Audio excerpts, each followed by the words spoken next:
नमस्कार। आज हम बीएड प्रथम वर्ष लर्निंग एंड टीचिंग पेपर के अंतर्गत अवधान एकाग्रता या अटेंशन का अध्ययन करेंगे। रॉस ने भी कहा, एकाग्रता विचार के एक कर्म को मन के समक्ष सुस्पष्टता के साथ लाने की प्रक्रिया है।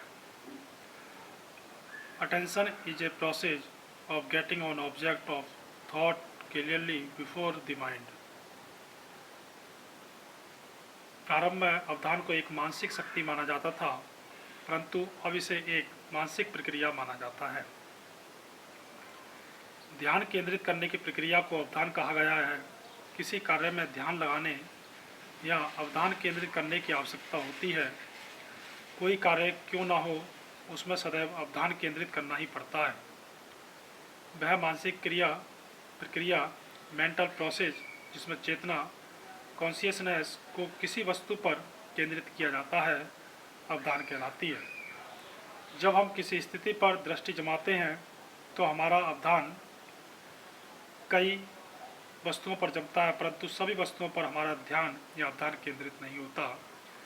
जैसे हम एक बाग में खिले फूलों को देख रहे हैं, उस समय हमारे अवधान में गुलाब, चमेली, बेला और सूरजमुखी सभी हैं, परंतु अवधान सब पर केंद्रित नहीं होगा।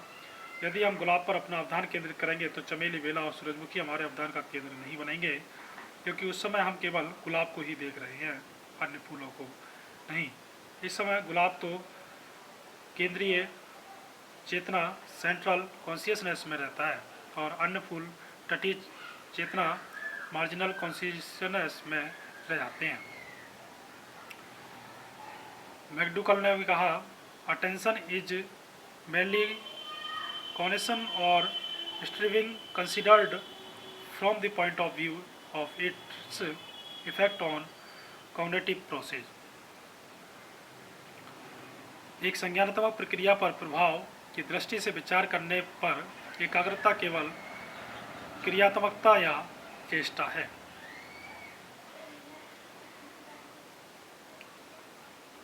फिटचर ने भी कहा, अटेंशन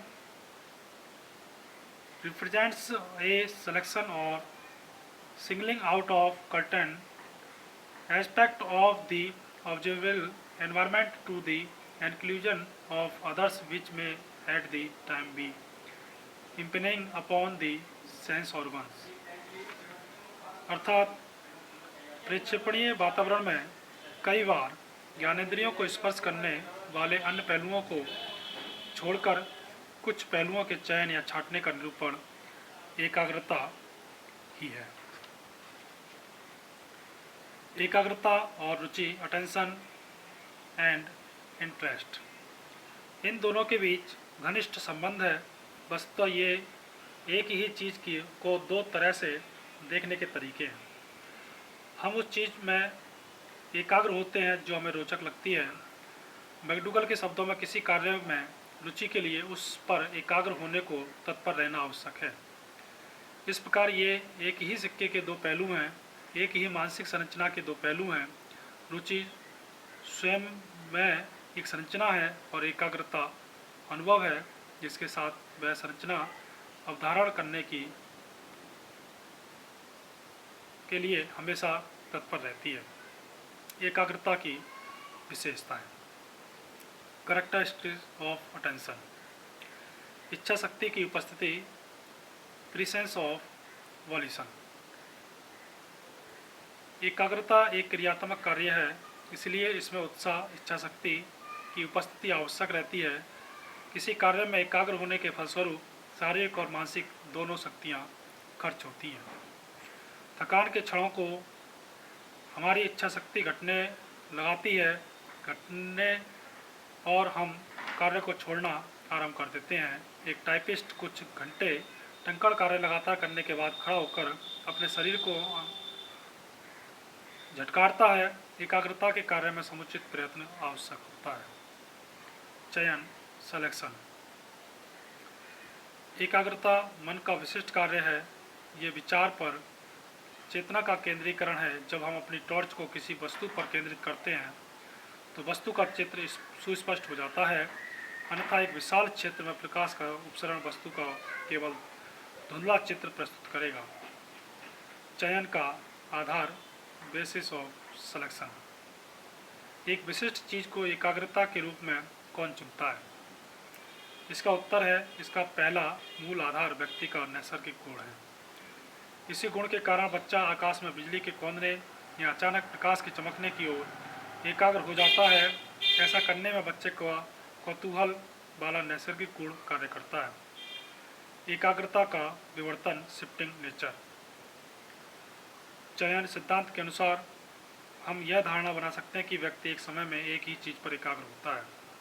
हालांकि हम कई व्यक्तियों को एक ही समय में दो चीज़ों पर एकाग्र होते हुए देखते हैं।